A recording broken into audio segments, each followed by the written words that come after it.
The greatest story ever told does not begin with a fairy tale, but with a beginning before beginnings, when emptiness gave way to life and disorder gave way to purpose. And from that first moment unfolds a story that would shape nations, define generations, and continue to influence the world long after its first events had passed. The Old Testament is more than a collection of ancient religious writings, because within its pages are people searching for meaning, unexpected heroes, dangerous enemies, moments of extraordinary courage, moments of devastating failure, and encounters in which the divine seems to break directly into ordinary human history. Why would a father be asked to place the life of his beloved son on an altar? How could a young shepherd stand before a warrior who seemed impossible to defeat? And how could a kingdom that once appeared unshakable eventually collapse beneath the weight of its own choices? From the first instant of creation to the moment when an entire people would be carried away from their homeland, the story repeatedly reveals how seemingly small decisions can produce consequences far greater than anyone could have imagined, while promises that appear impossible can unfold in ways no human being could have predicted. You are about to move through gardens and storms, through family conflicts and moments of deliverance, through wandering years and promised victories, following a small people in the ancient Near East whose story would become inseparable from questions about God, humanity, obedience, failure, judgment, mercy, and hope. And as the journey unfolds, one question keeps returning beneath everything else. If humanity repeatedly breaks what God establishes, will the promise survive the people who were chosen to carry it? The story begins before there is a nation, before there is a temple, before there is even a human family to follow. When Genesis presents God creating the heavens and the earth and bringing order into a world described as formless, empty, and covered in darkness. God speaks, and light appears. He separates light from darkness, divides the waters, brings dry ground into view, causes vegetation to grow, establishes the lights of heaven, fills the seas and skies with living creatures, and finally creates life upon the land before reaching the climax of creation and humanity itself. Then, after completing his work, God rests, not because he is exhausted, but to establish a pattern of sacred rest that would later become the Sabbath. Human beings receive a unique place within this creation because they are described as bearing the image and likeness of God, with both male and female included equally in that dignity and entrusted with responsibility over the world around them. Genesis then brings the camera closer, describing the first man formed from the dust of the ground and receiving life through the breath of God, before being placed in Eden, where work is not punishment but part of his original purpose, and where only one boundary is established concerning the tree of the knowledge of good and evil. Yet something is still missing, and God declares that it is not good for the man to remain alone.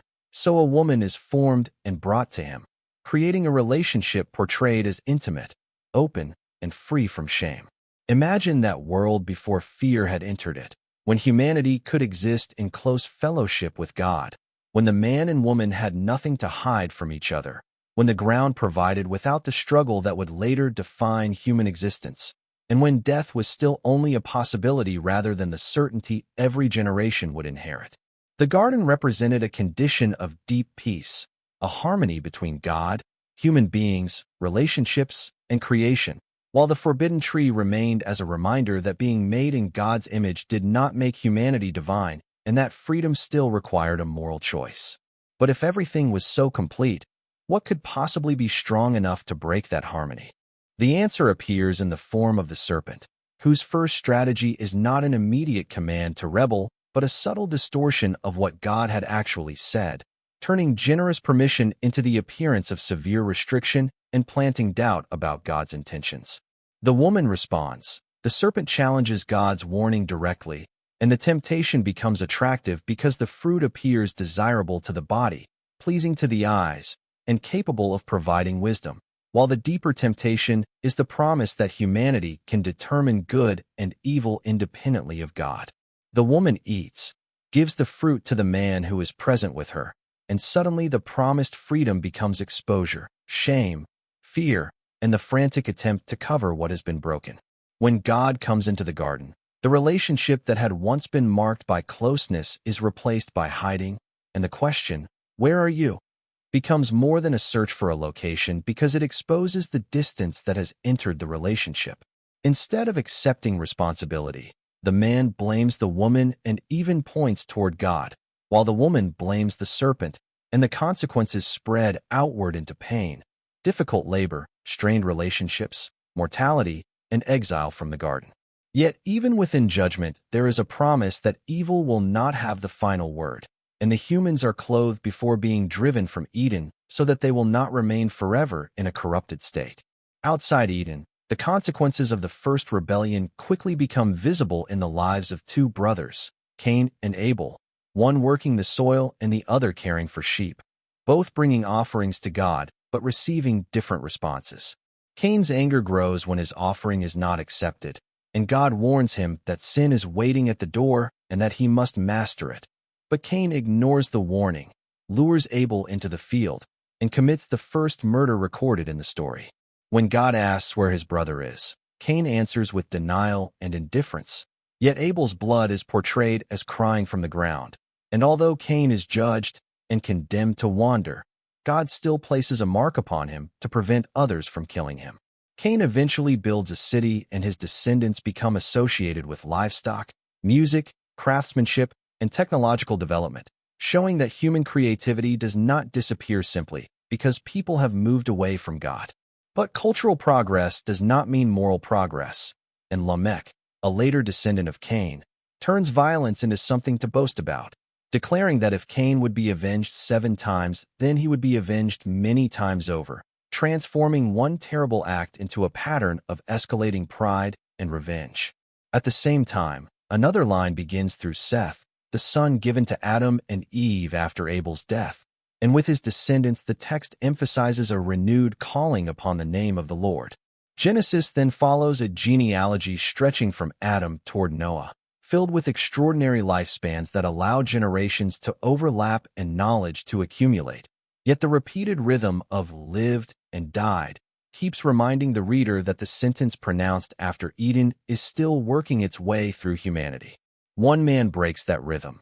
Enoch is described as walking with God and then disappearing because God takes him, becoming a striking image of intimacy with God in a world increasingly marked by darkness.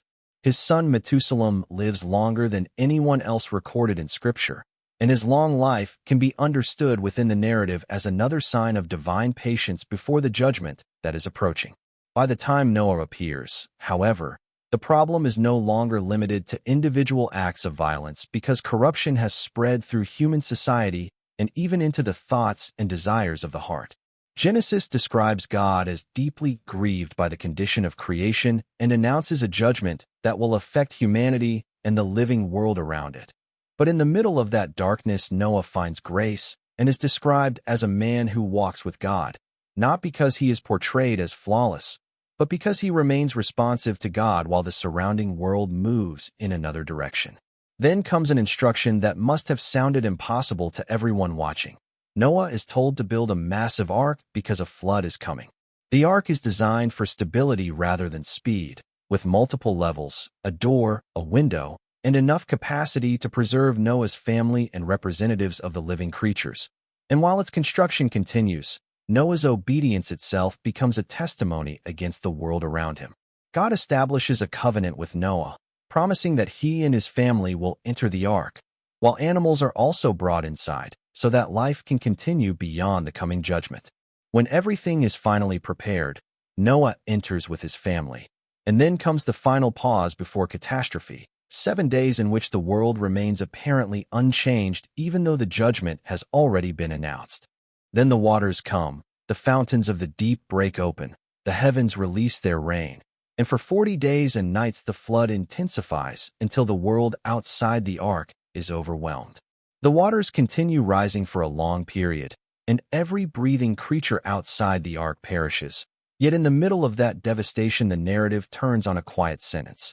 God remembers Noah, meaning that God now acts on behalf of the man and family he has preserved. Slowly the waters retreat. The ark comes to rest. Birds are sent out to test whether the earth has dried.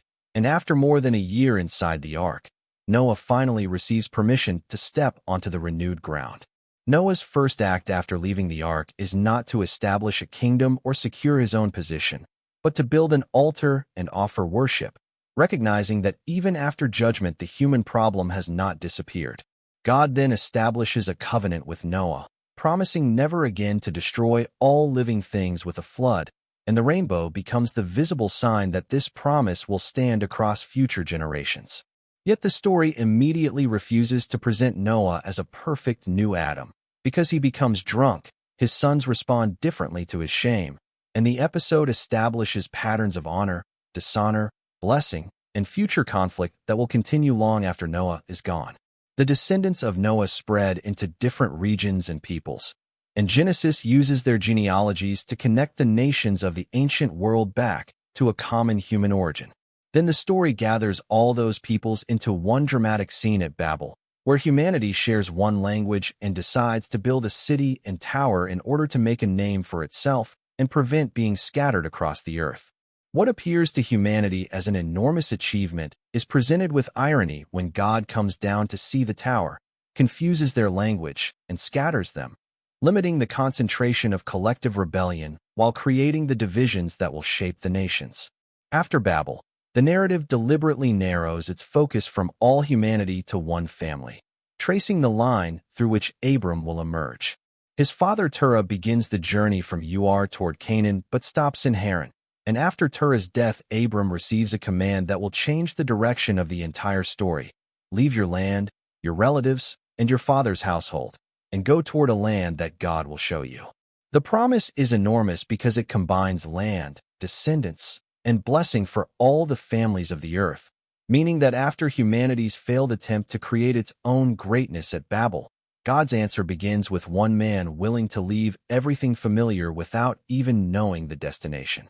Abram obeys and enters Canaan, where God confirms that this land will belong to his descendants, and Abram repeatedly builds altars as he moves through the territory, living in the promised land while still functioning like a pilgrim who has not yet received it as permanent possession.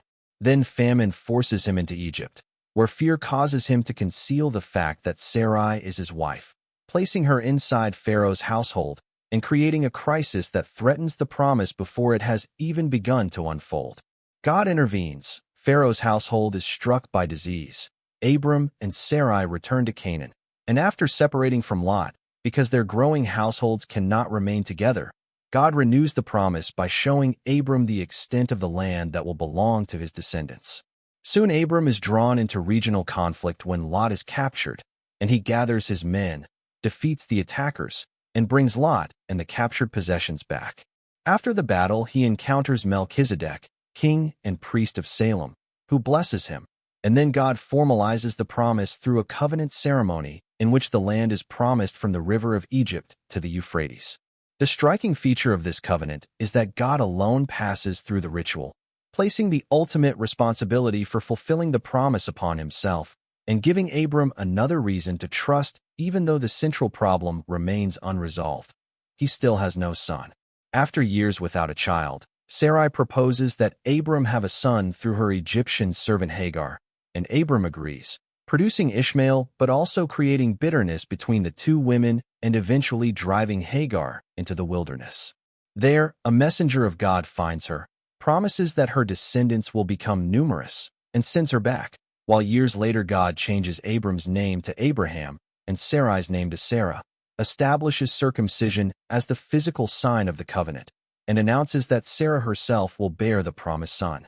Abraham laughs at the thought that a 100-year-old man and a 90-year-old woman could have a child, but God insists that the son will be Isaac, and when Sarah later hears the same promise, she too laughs in disbelief before that laughter becomes joy when Isaac is finally born.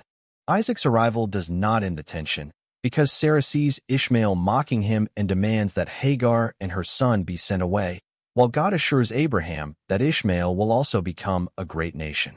Then comes the test that seems to place every promise in danger at once, when God tells Abraham to take Isaac, the son he loves, to Moriah and offer him there.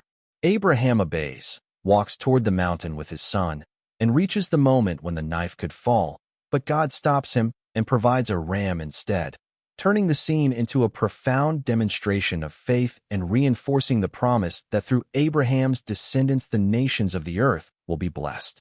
After Sarah's death, Abraham arranges for Isaac to marry Rebekah from his own extended family. But Rebekah initially cannot have children until Isaac prays and God answers, and her pregnancy becomes difficult because the two children inside her struggle.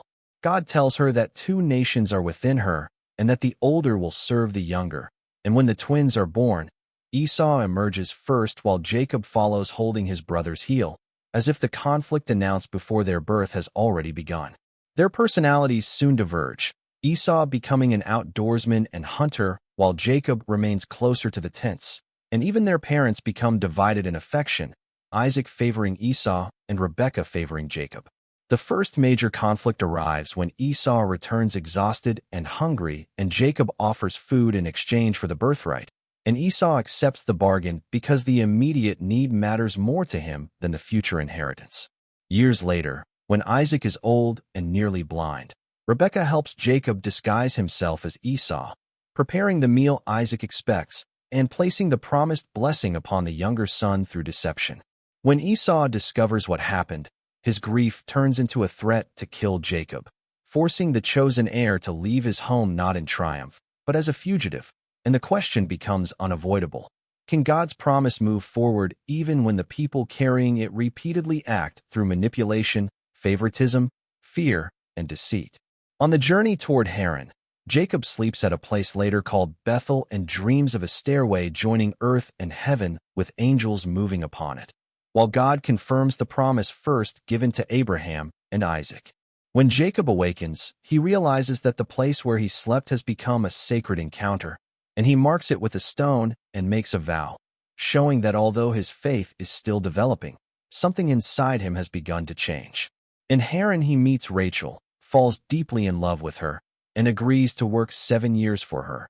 But Laban deceives him at the wedding and gives him Leah instead, forcing Jacob to work another 7 years for Rachel and creating an almost ironic reversal of the deception Jacob himself had once used against his brother. During his years with Laban, Jacob's family grows, and the children born through his wives and servants eventually become the foundation of the 12 tribes of Israel. After 20 years, Jacob leaves for Canaan, but the greater danger is not Laban because his deepest fear is meeting Esau again. And when he hears that Esau is approaching with 400 men, he divides his household, sends gifts ahead, and spends the night alone in a mysterious struggle that lasts until dawn. The man asks his name, Jacob answers, and then his identity is changed as he is told that he will now be called Israel because he has struggled with God and with people. And when he finally approaches Esau, the brother he once feared embraces him instead of killing him, turning a night of terror into a reunion of tears. Jacob's life in Canaan remains troubled, with the violation of Dinah leading his sons into brutal revenge, Rachel dying while giving birth to Benjamin, and Reuben dishonoring his father. Yet Jacob also returns to Bethel where God renews his name and the promises given to his family. Among his 12 sons, Joseph becomes the favored child, receiving a special garment and dreams that suggest his brothers will one day bow before him, and their jealousy becomes so intense that they can barely speak to him without hostility. When Joseph comes to them in the fields, they decide to kill him, but Reuben intervenes, and instead Joseph is thrown into a pit and sold to traveling merchants for silver, while his brothers stain his garment with blood and convince Jacob that a wild animal has destroyed the son he loves. Joseph arrives in Egypt and is sold to Potiphar, where his abilities cause him to rise quickly, but his position collapses when Potiphar's wife repeatedly tries to seduce him and, after he refuses, falsely accuses him of abuse. Joseph is imprisoned, yet even there he gains responsibility, interprets the dreams of 2 royal officials, and asks the restored cupbearer to remember him, only to be forgotten for 2 more years. Then Pharaoh has disturbing dreams that none of his advisors can explain. The cupbearer remembers Joseph, and Joseph is brought from prison to interpret the dreams, predicting 7 years of abundance followed by 7 years of devastating famine and advising Pharaoh to prepare during the years of plenty. Pharaoh recognizes Joseph's wisdom and places him over the entire land, transforming him from prisoner into governor while the predicted years of abundance arrive and are followed by famine across Egypt and Canaan. Jacob sends his sons to Egypt for food, but they do not recognize Joseph, while Joseph recognizes them immediately and begins a careful series of tests, demanding that Benjamin be brought to Egypt and eventually arranging for a silver cup to be found in Benjamin's possession. When Judah offers himself as a substitute so that Benjamin can return to their father, Joseph finally breaks down and reveals who he is, telling the brothers that the suffering they caused did not destroy the larger purpose because God had sent him ahead to preserve life. Joseph brings the entire family into Egypt during the remaining years of famine, and Jacob, seeing his lost son alive again, is finally able to say that he can die in peace. He lives 17 more years, blesses his sons and Joseph's children, and when he dies he is carried back to Canaan for burial in the family tomb, showing that despite living in Egypt, the family still believes Canaan is the land promised by God. Joseph later makes the same declaration before his own death, asking that his bones eventually be carried out of Egypt because he believes God will one day bring his people back to the land promised to Abraham, Isaac, and Jacob. Then the story changes, because the descendants of Jacob multiply until they become so numerous that a new Pharaoh, who does not remember Joseph, begins to see them as a threat. Forced labor fails to stop their growth, so Pharaoh orders Hebrew midwives to kill newborn boys, and when they refuse, he makes the command public and orders every Hebrew son to be thrown into the Nile. During this period of deadly persecution, Moses is born, hidden for 3 months, placed inside a carefully prepared basket among the reeds, and discovered by Pharaoh's daughter, while his own sister arranges for his mother to nurse him before he is brought into the royal household. Moses grows up with the privileges of Egyptian education while knowing that he belongs to the oppressed Hebrew people, and at 40 years of age he kills an Egyptian who is beating a Hebrew slave and then flees when he realizes the act has become known. In Midian, he marries Zipporah, becomes a shepherd, and spends another 40 years away from Egypt, until one day he sees a bush burning without being consumed and approaches the strange sight. God calls him by name, tells him to remove his sandals because the ground is holy, declares that he has seen the suffering of his people, and sends Moses back to Pharaoh with the command to bring Israel out of slavery, while Moses repeatedly objects that he is not capable of doing what God asks. When Moses asks God's name, the answer identifies God as the eternal I Am, and although Moses continues to resist, Aaron is appointed to help him speak. Back in Egypt, Moses and Aaron gather the elders, demonstrate signs, and approach Pharaoh with the demand to release Israel. But Pharaoh answers with contempt and increases the workload, forcing the Hebrews to make the same number of bricks without receiving the straw needed to produce them. The people turn against Moses. Moses cries out to God, and God answers with a promise that the confrontation is only beginning and that Pharaoh will eventually release the people through a display of divine power that Egypt will not be able to ignore. The plagues begin with the Nile turning to blood, striking at the river that stood at the center of Egyptian life. Yet Pharaoh's heart remains hard. Frogs follow, then insects, swarms of flies, disease among the livestock, painful boils, hail mixed with fire, locusts, and a darkness so deep that it covers Egypt while the Israelites continue to have light. And each successive plague exposes the weakness of the powers Egypt trusts while the separation between Egypt and Israel becomes increasingly clear. Still, Pharaoh refuses to release the people completely, until the final plague approaches and God gives Israel a precise means of protection. A lamb is prepared, its blood is placed on the doors, and the people wait through the night knowing that judgment is coming. At midnight, death moves through Egypt and a cry rises from the households of the land, finally breaking Pharaoh's resistance. He orders the Israelites to leave, and they depart quickly, carrying possessions received from the Egyptians and moving as a vast population under the guidance of a cloud by day and fire by night. Yet God does not lead them along the shortest route, and instead places them in a position where the sea lies before them while Pharaoh's army approaches from behind, creating a moment in which the people believe that their liberation has led them directly into a trap. The people panic and accuse Moses of bringing them out only to die, but Moses tells them to stand firm and watch what God will do.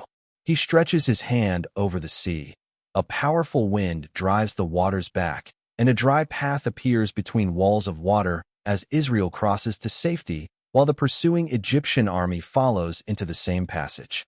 When Israel reaches the other side, the waters return, overwhelming Pharaoh's army, and the people witness the destruction of the force that had held them captive, celebrating through song and dance, while the memory of this rescue becomes one of the defining events of their identity.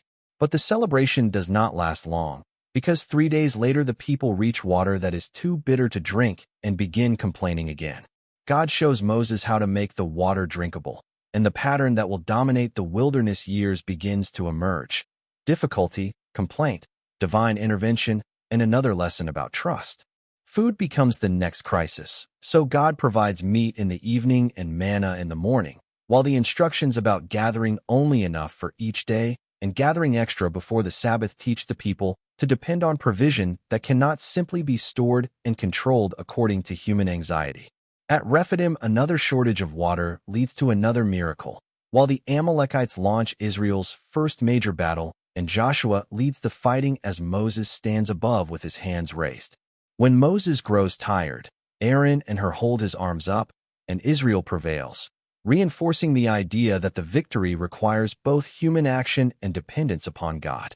Before Sinai, Jethro sees how exhausted Moses has become from trying to settle every dispute himself, and advises him to appoint capable leaders, a practical change that allows the growing community to function without placing the entire burden upon one man.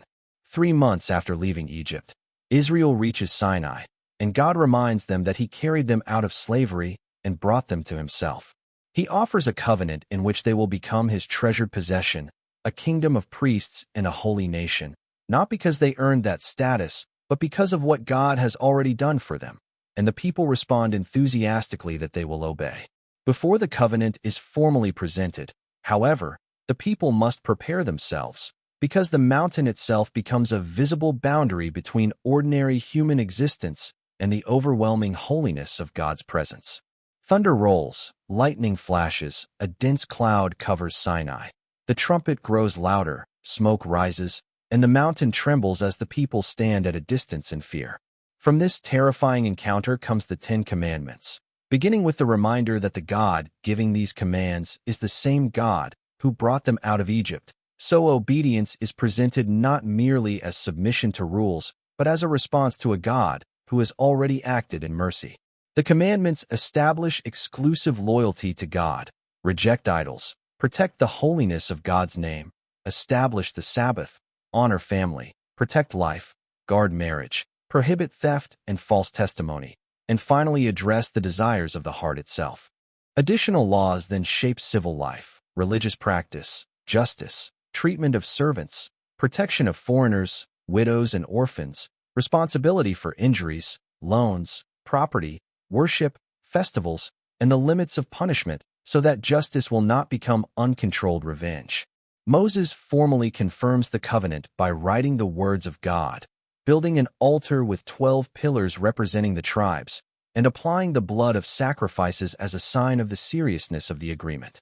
Then Moses, Aaron, Nadab, Abihu, and the elders ascend and share a meal in the presence of God, a moment portraying peace and acceptance, before Moses is called higher onto the mountain to receive further instructions for the tabernacle where God will dwell among his people. But Moses remains on the mountain longer than the people expect, and uncertainty turns into panic. They approach Aaron demanding visible gods to lead them, and Aaron collects their gold, forms a golden calf, and presents it as something connected to the God who brought them out of Egypt, revealing how quickly the people can replace trust with something they can see and control. When God sees what has happened, he threatens to destroy the nation and begin again through Moses. But Moses appeals to God's reputation, his promises to Abraham, Isaac, and Jacob, and his mercy, and the threatened destruction is withheld. When Moses descends and sees the idolatry for himself, he smashes the stone tablets, destroys the calf, and confronts the people, while Aaron offers an absurd excuse instead of accepting responsibility. The Levites join Moses, judgment falls upon the rebellion, and afterward Moses returns to God willing even to have his own name removed if that could preserve the people, demonstrating the depth of his intercession. The covenant survives, but the event leaves a lasting warning about how quickly a people can return to old patterns even after witnessing extraordinary acts of deliverance.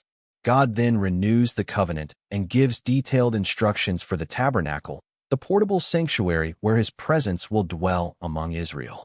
The structure contains the courtyard, the holy place, the most holy place, the ark, the altar of incense, the table of the bread of the presence, the lampstand, the basin, and the altar of sacrifice, with materials and design arranged to communicate that approaching the presence of God requires reverence and preparation. The people give so generously that Moses eventually has to tell them to stop bringing more. Skilled workers construct the sanctuary, and when the work is finished, the cloud covers the tent and the glory of the Lord fills it. The tabernacle becomes the center of Israel's worship and carries themes that will echo through the entire biblical story. God is beyond creation, yet chooses to dwell among his people. Sin creates separation. Sacrifice provides a means of restored relationship, and God desires to live among those he has called. Israel now has laws, worship, identity, and a visible center of divine presence. But the question is no longer whether God has provided enough guidance. The question is whether the people will actually follow it when the journey becomes difficult. To prepare for that journey, a census is taken, the tribes are organized around the tabernacle, and the cloud becomes the signal that determines when Israel moves and when Israel stays. When the cloud rises, the people move, and when it settles, they camp, creating a disciplined rhythm in which the entire nation is oriented around the presence of God. Judah leads the march, the Levites carry the dismantled tabernacle, and the remaining tribes follow, but the carefully organized beginning of the journey soon gives way to the familiar sound of complaint. Fire strikes the edges of the camp because of their murmuring, and when the people complain about food and begin longing for the meals they once had in Egypt, their dissatisfaction reveals something deeper than hunger. They have begun to remember slavery as if it were comfort. Moses becomes exhausted by the burden of leading such a people, and God responds by appointing 70 elders to share the leadership, while also promising the meat the people demanded. Quail cover the camp in extraordinary numbers, but judgment follows before the people can even finish satisfying their appetite, and the place receives a name associated with graves of craving because uncontrolled desire has once again turned blessing into judgment. Then even Miriam and Aaron challenge Moses, partly out of jealousy and partly because of prejudice concerning his wife, and God defends Moses as the leader with whom he speaks directly before Miriam is struck with a temporary skin disease and later restored after Moses intercedes. At last Israel reaches the southern edge of Canaan, and 12 spies are sent into the land, returning after 40 days with evidence that the land truly is fertile and fruitful. 10 spies focus on the strength of the inhabitants and the fortified cities, declaring that Israel cannot overcome them, while Caleb and Joshua insist that the people should trust God and enter the land. The people listen to fear instead, cry through the night, speak of choosing another leader, and even consider returning to Egypt. So the moment that should have marked the entrance into the promise becomes the moment that condemns an entire generation to 40 years of wandering. Even after this judgment, rebellion continues, most dramatically through Korah, Dathan, Abiram, and 250 respected leaders who challenge the authority of Moses and Aaron. Moses proposes a test before God. The earth opens and swallows the rebels associated with Dathan and Abiram. Fire consumes the men offering incense. And yet the next day the people blame Moses and Aaron for the deaths, leading to another plague that Aaron stops by standing between the dead and the living with incense. God then confirms Aaron's priestly role through another sign when his staff alone among the tribal staffs produces buds, flowers, and almonds. Near the end of the wilderness journey, even Moses and Aaron fail, because when the people complain about water at Meribah, God instructs Moses to speak to the rock, but Moses angrily strikes it twice instead and speaks as though the miracle belongs to him and Aaron. Water still flows, but God declares that their failure to honor him as holy means they will not lead the people into the promised land. This becomes one of the story's most painful reminders that even the greatest leaders remain accountable to the same obedience they teach to everyone else.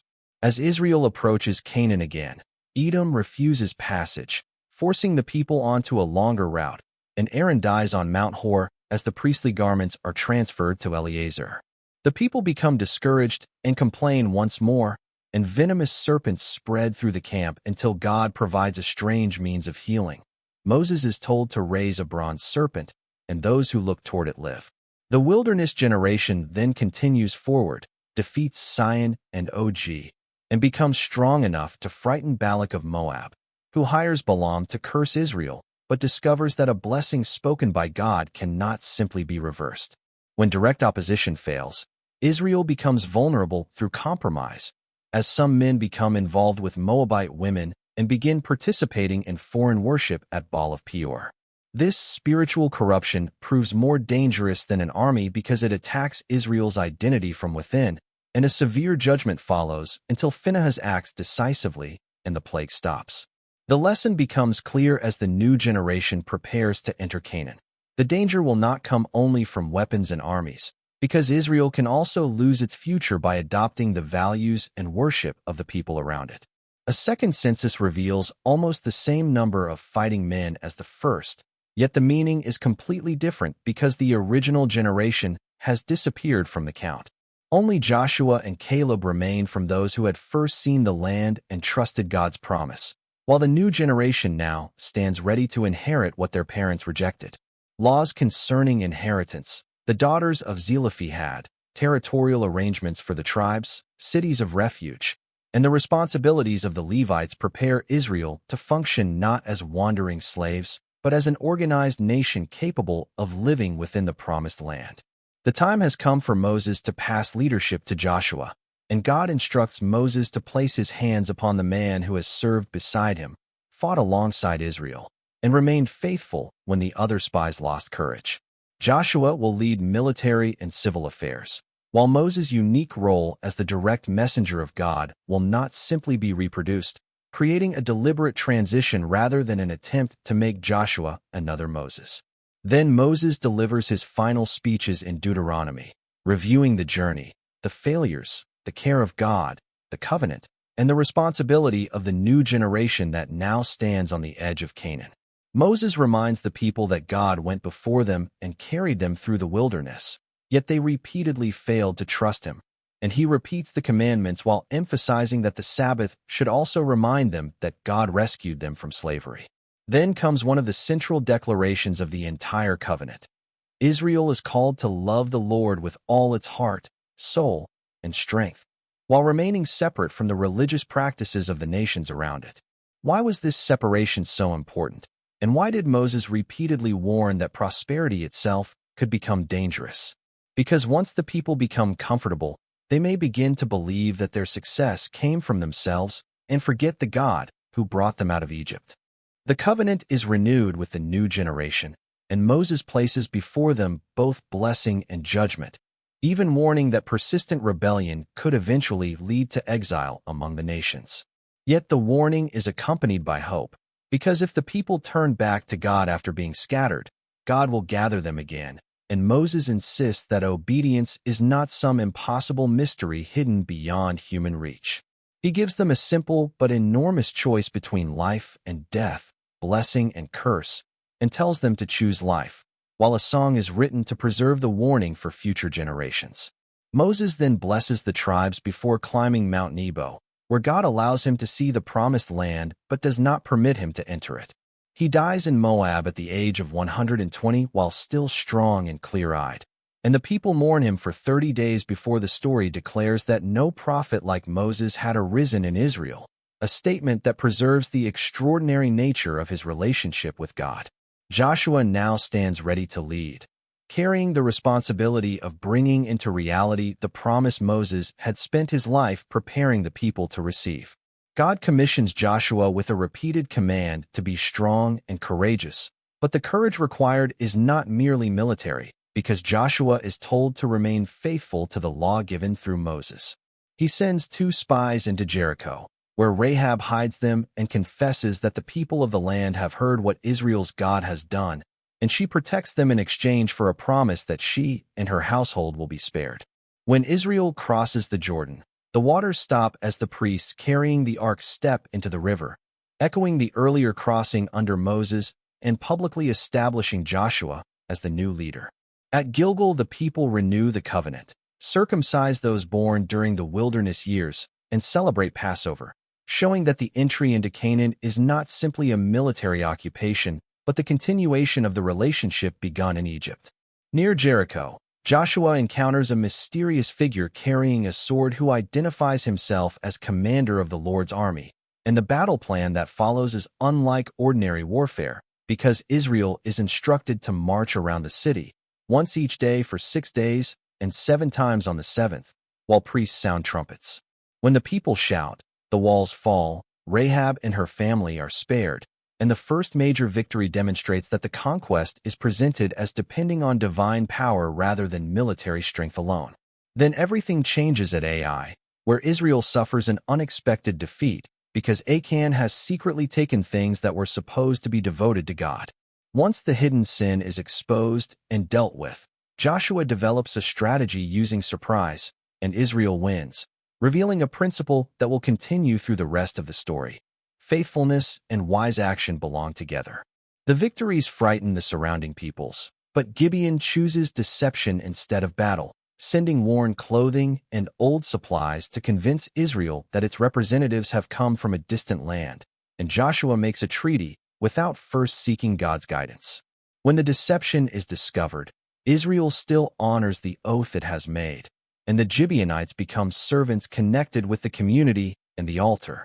5 Amorite kings then attack Gibeon, forcing Joshua to respond, and Israel marches through the night before winning the battle, during which Joshua asks for the sun to stand still and the daylight is prolonged until the enemy is defeated. Another enormous coalition later gathers in the north, but God tells Joshua not to fear. Israel wins again, and although not every part of the land has been conquered, the time eventually comes to divide the territory among the tribes. Caleb, now 85, asks for the mountain where the giants had once frightened the spies, declaring that with God's help he will drive them out, and his request becomes a living picture of the faith he maintained across 4 decades. Cities of refuge are established, Levitical cities are distributed throughout the land, and the tribes of Reuben, Gad, and half of Manasseh are allowed to return east of the Jordan because they have fulfilled their promise to fight alongside the other tribes. When they build an altar near the Jordan, however, the western tribes fear that they are creating a rival place of worship, until the eastern tribes explain that the altar is only a witness that they belong to the same people and serve the same God. As Joshua grows old, he gathers Israel and warns them not to blend their worship with that of the remaining nations. At Shechem, he retells the entire story from Terah and Abraham through the conquest, then places before the people a decision that reaches beyond the immediate moment. They must choose whom they will serve, while Joshua declares that his own household will serve the Lord. The people agree. A covenant is written and marked by a stone. Joshua dies at 110, and Joseph's bones are finally buried in the land his family had waited generations to possess. For a moment, the story seems to end in victory, because Israel serves the Lord during Joshua's lifetime and during the lifetime of the elders who knew him. Then that generation disappears, and the next generation does not know the Lord in the same way or remember what he had done, while the failure to remove all the Canaanite peoples leaves Israel surrounded by the very influences it had been warned against. The result is spiritual compromise, as the worship of God becomes mixed with the worship of Baal and Asherah, and the nation begins repeating the pattern that will dominate the book of Judges. There is no central king, no unified national government, and no permanent leader capable of holding all the tribes together, so when crises arise, temporary judges appear to deliver particular regions. The pattern becomes painfully repetitive. Israel turns away, suffering follows, the people cry out. God raises a deliverer, peace returns, and then the cycle begins again after the judge dies, often with the next fall becoming worse than the one before it. The book is therefore not simply a collection of heroic adventures, but a portrait of a people who repeatedly discover that freedom without faithfulness can become another form of bondage. Othniel becomes the first major deliverer and brings 40 years of peace, while Ehud uses his unexpected left-handedness to approach and kill Eglon, leading Israel against Moab and beginning another period of rest. Deborah becomes the only woman among the principal judges, guiding Israel alongside Barak against Sisera and his iron chariots, while Jael finishes the fleeing commander in a scene that turns the expected military hierarchy upside down. Then Gideon appears hiding from the Midianites, convinced that his family is too weak for him to save Israel. But God reduces his army from thousands to only 300 so that victory cannot be credited to human strength. Yet Gideon later creates an object that becomes a spiritual trap, showing again that even a deliverer can become part of the problem after the victory.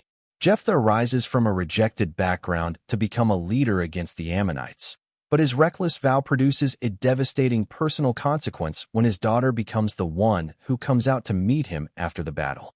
Then comes Samson, a man set apart from birth with extraordinary strength, but repeatedly controlled by his own desires, whose conflicts with the Philistines are often driven more by personal revenge than national duty, until Delilah discovers the secret of his strength and his enemies capture, blind, and humiliate him.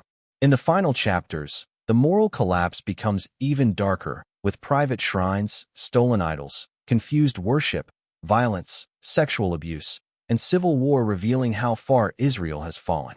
One story follows Micah, who creates a private religious system combining elements of worship with idols, while another follows Danite warriors who steal those objects and establish their own center of worship, demonstrating how deeply corruption has become normalized.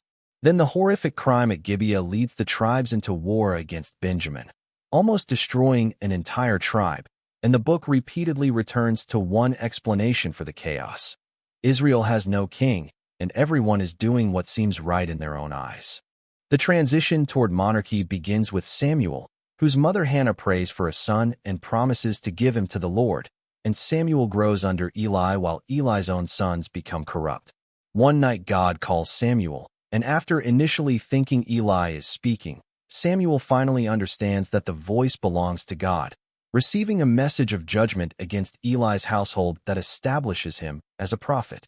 The prophecy soon becomes reality when Israel is defeated by the Philistines, the ark is captured, Eli's sons die, and Eli himself falls and dies after hearing that the ark has been taken. After 7 months among the Philistines, the ark is returned, and Samuel calls Israel to abandon its foreign gods and return wholeheartedly to the Lord. The people gather at Mizpah to confess their sins. The Philistines attack. God sends thunder that throws them into confusion, and Israel wins, after which Samuel raises a stone called Ebenezer as a reminder that the Lord has helped them. But Samuel grows old, his sons prove corrupt and accept bribes, and the elders of Israel approach him with a request that will change the nation's political structure forever. They want a king like the other nations. Samuel is troubled, but God tells him that the people's demand is not ultimately a rejection of Samuel, but a rejection of God as their king. The people are warned that a human king will take their sons, daughters, crops, labor, and freedom, yet they insist that they want a ruler who will make them like the surrounding nations. Saul, a young and impressive man from Benjamin, is therefore chosen, publicly accepted, and initially successful when an Ammonite threat causes the Spirit of God to empower him to gather Israel for battle. Saul's beginning is promising, but his character soon reveals cracks when he becomes impatient for Samuel and performs a sacrifice he was not authorized to perform. Later, after defeating the Amalekites, Saul disobeys God's command by sparing their king and keeping the best animals, then attempts to shift responsibility onto the people by saying that he feared them and obeyed them. Samuel's judgment is devastating because the problem is not simply one bad decision but a pattern of rejecting God's word, and Saul is told that because he has rejected the word of God, God has rejected him as king. Samuel then secretly anoints David, a young shepherd from Bethlehem, while Saul remains on the throne and begins suffering under a troubled spirit. David enters Saul's court to calm him with music, then becomes famous after facing Goliath, declaring that the battle belongs to the Lord rather than to weapons or human size. Saul grows jealous when the people celebrate David's victories, but David forms a deep friendship with Jonathan, Saul's son, and when Saul repeatedly tries to kill him, David eventually becomes a fugitive even though he twice refuses to kill Saul because he respects the fact that Saul was anointed by God. Saul and Jonathan eventually die in battle against the Philistines, leaving David grieving deeply, especially over Jonathan, whose friendship had remained one of the brightest relationships in the middle of years of violence. David first becomes king over Judah from Hebron, while the northern tribes follow Saul's son, producing a period of civil war before the leaders of all Israel finally recognized David as king. David captures Jerusalem from the Jebusites and makes it his capital, brings the ark into the city, and receives through Nathan a promise that one of his descendants will rule forever, creating one of the central hopes for the future of Israel. David's kingdom expands through victories over surrounding enemies, and his government becomes organized with officials, priests, scribes, and military commanders. But then the king himself falls into a devastating moral failure. He sees Bathsheba, the wife of Uriah, takes her, and when she becomes pregnant, he arranges for Uriah to be placed where he will be killed in battle, attempting to conceal the crime. Nathan confronts David through a story about a rich man stealing a poor man's only lamb, and when David condemns the injustice, Nathan tells him that he is the man in the story, forcing David to recognize his own guilt. David receives forgiveness, but forgiveness does not erase the consequences, and his household becomes marked by tragedy. Amnon violates Tamar. Absalom kills Amnon. Absalom later rebels against David and dies, and the king is left carrying the grief of a family damaged by the consequences of his own earlier actions. Yet David keeps the kingdom together long enough to prepare the way for Solomon, and when David approaches death, another struggle begins because Adonijah declares himself king before Solomon is crowned with the support of Nathan and Bathsheba. Solomon begins with humility when God offers him whatever he wants, and he asks instead for wisdom to govern the people well. God grants wisdom along with wealth and honor, and Solomon's judgment becomes famous when two women claim the same baby, and his proposal to divide the child reveals which woman is the true mother because she would rather surrender the child than see it killed. His government becomes increasingly organized, trade expands, and his greatest achievement begins when he constructs the temple in Jerusalem, a magnificent center of worship whose dedication is accompanied by the visible presence of God. Solomon's reign becomes one of extraordinary prosperity, attracting visitors such as the Queen of Sheba, who declares that what she has seen is greater than what she had heard. But the same wealth and political alliances that strengthen his kingdom also become the doorway to spiritual compromise, because Solomon takes hundreds of wives and concubines, many connected to foreign alliances, and over time they turn his heart toward other gods. God therefore declares that the kingdom will be torn away from Solomon's line after his death, and the seed of division has already been planted inside the most prosperous reign Israel has ever known. When Solomon dies, his son Rehoboam inherits the throne, and the northern tribes ask him to reduce the heavy burdens imposed during his father's reign. Instead of listening to the older advisors, Rehoboam follows the younger men and responds with greater harshness, declaring that his father used whips, but that he will use something even more severe. The northern tribes rebel. Jeroboam returns from exile and leads 10 tribes into a separate kingdom called Israel, while Judah and Benjamin remain under Rehoboam, and political division is immediately followed by religious division. Jeroboam establishes alternative worship centers at Dan and Bethel, creates golden calves to represent the God who brought Israel from Egypt, appoints priests outside the Levitical structure, and even establishes his own festival on a date he chooses. What begins as a political strategy becomes a spiritual pattern that will define the northern kingdom for generations. And because the nation is moving further from the covenant, prophets increasingly rise outside the normal structures of royal power to challenge kings and expose the nation's sins. Among the strongest of these voices is Elijah, who appears during the reign of Ahab and Jezebel and announces that rain will stop because Israel has turned toward Baal. After years of drought, Elijah confronts the prophets of Baal on Mount Carmel and forces the people to face a choice they have tried to avoid. If the Lord is God, follow him, and if Baal is God, follow Baal. Baal remains silent while God answers Elijah with fire, and the people cry out that the Lord is God. But even this extraordinary victory does not permanently end Israel's spiritual rebellion. Elijah is followed by Elisha, whose ministry includes dramatic miracles, while prophets such as Isaiah speak both warnings and comfort to the southern kingdom, and through their voices promises begin to appear concerning a renewed covenant and a future ruler from David's line who will govern with justice. The northern kingdom becomes increasingly unstable, passing through many royal families and 19 kings in roughly 2 centuries, while the repeated verdict remains that each king did what was evil in the sight of the Lord. Even when Jehu destroys the official worship of Baal, he leaves the golden calves established by Jeroboam, showing that reforms can remove one symptom without changing the deeper direction of a nation. Prophets such as Amos and Hosea warn that judgment is approaching, describing a future famine not of food or water, but of hearing the word of God, and portraying Israel's unfaithfulness as a betrayal of a relationship it should never have abandoned. The fall of Israel does not happen in one instant, but through successive Assyrian attacks that remove territory and deport populations.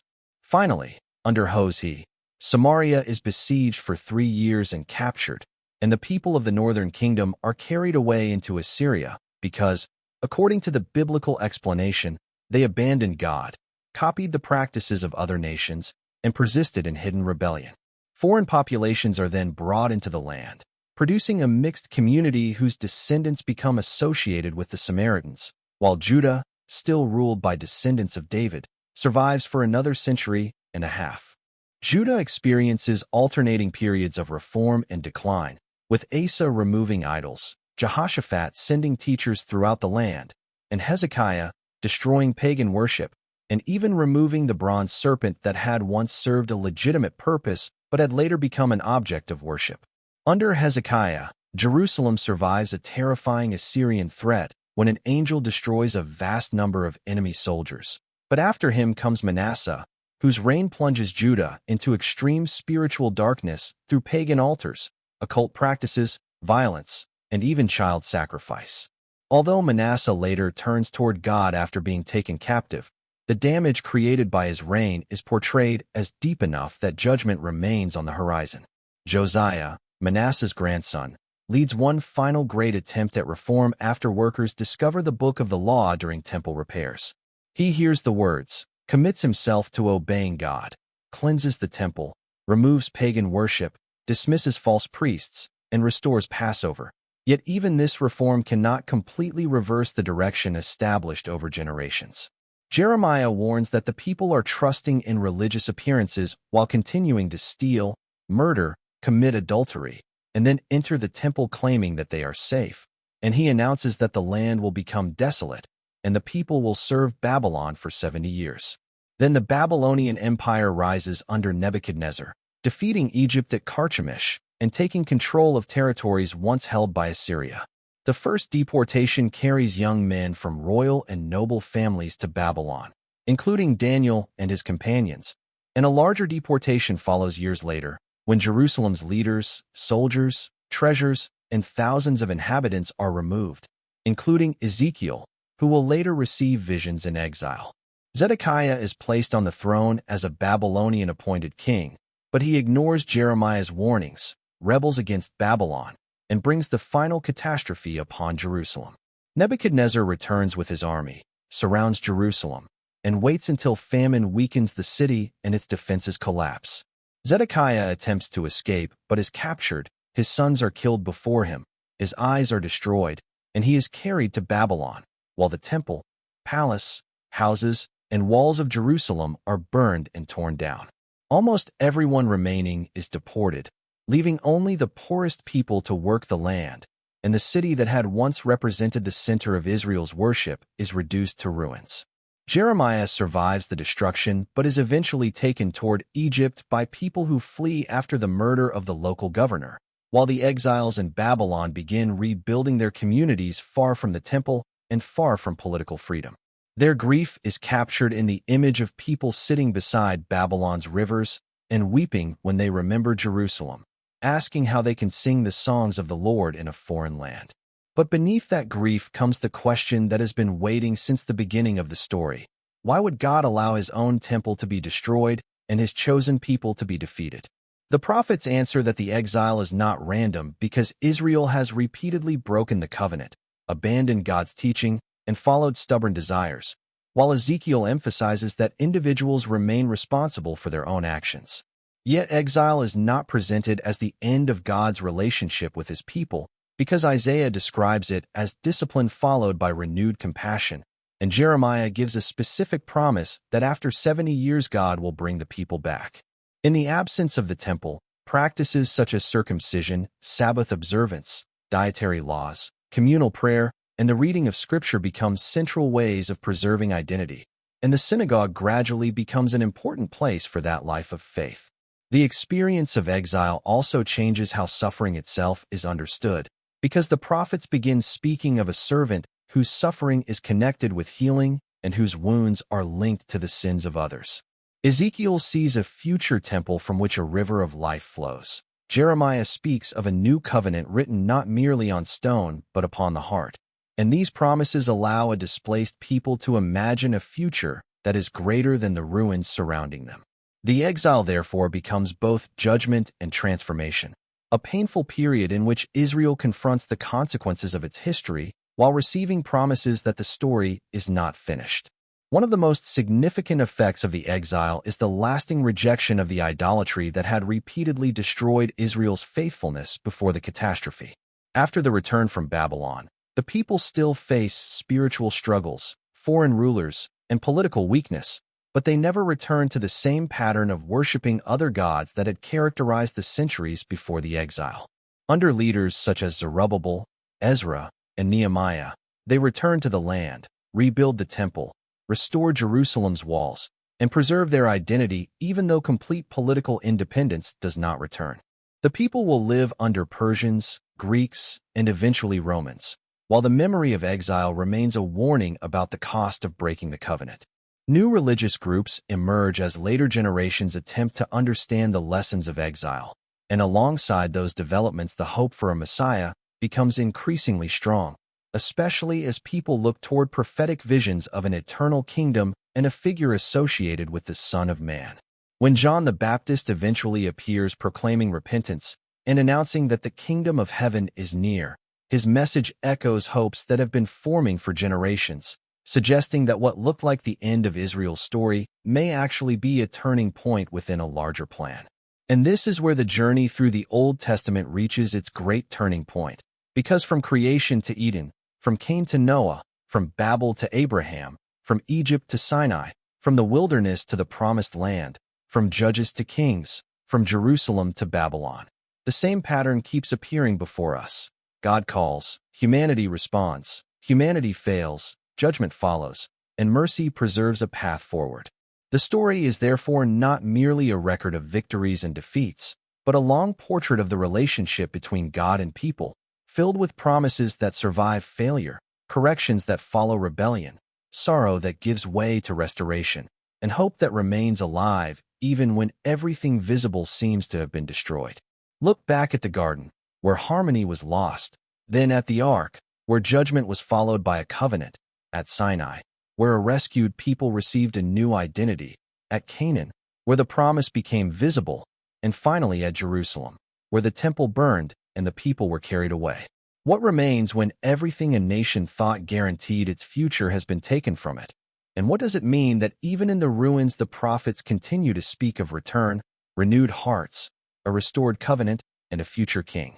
The answer running beneath the entire story is that human failure never becomes stronger than the mercy of God, and the promise survives not because the people always remain faithful, but because God continues working to restore what they repeatedly break. If this journey has helped you see the Bible not simply as a collection of isolated ancient stories, but as one unfolding story of creation, rebellion, promise, judgment, mercy, and hope, then carry that perspective with you as you continue reading the Scriptures. Share this message with those who may also want to understand how these ancient events connect, and stay with the story because the history of Israel does not truly end with the destruction of Jerusalem. The ruins of the exile become the ground from which later hopes for redemption will grow. The generations who preserved these stories through slavery, wandering, conquest, loss, and exile carried something forward that outlived every empire around them. And that same legacy continues to invite every new generation to ask what it means to trust God when the path ahead is still hidden.